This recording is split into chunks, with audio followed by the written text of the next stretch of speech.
کہ نیک لوگوں کے جنازے میں جاؤ یا نیک لوگوں کی دعاؤں میں جاؤ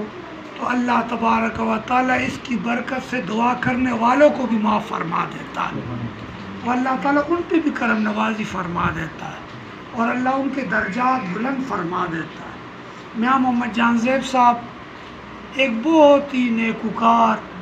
بہت ہی ملنسار، بلکہ میں کہتا ہوں کہ اللہ والوں میں جو صفات ہوتی ہیں اللہ نے باعت ہم ساری کی ساری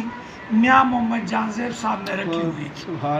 آج ہم جو بیٹھے ہوئے ہیں اللہ اللہ کر رہے ہیں، جبہ پہنا ہوا ہے، یہ بھی ان کی کرم نوازی ہے۔ اگر وہ نہ ہوتے اس وقت میں اس جانماز پہ نہ بیٹھا ہوتا۔ تو اس طرح ہزاروں لوگوں کی زندگیاں بدلی اس نے، ہزاروں لوگوں کو اللہ کی دین کی طرف لگایا انہوں نے، کتنے لوگوں کو دین کی طرف لگایا انہوں نے۔ آج وہ ہم میں نہیں، لیکن اس کا یہ صدقہ جاریہ اس کے پیچھے جاری ہے کہ جہاں بھی ختم خواجگان ہوتا ہے میاں صاحب تمام شاگردوں کے اس دعاؤں میں الحمدللہ شامل ہوا۔ تو اللہ تبارک و تعالیٰ کا شکر ہے، میری زندگی جو میں نے دیکھا ہزارہ لوگ ان سے بیعت ہوئے،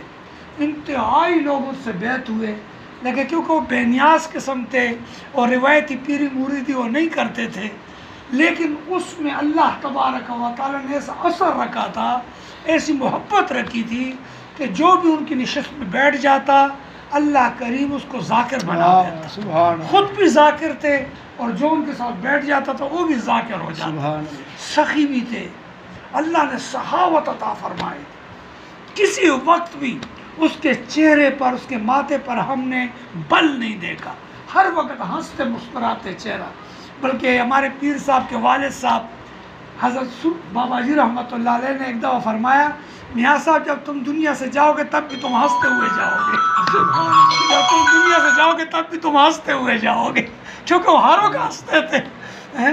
تو بلکہ جب بیٹا وفات ہوا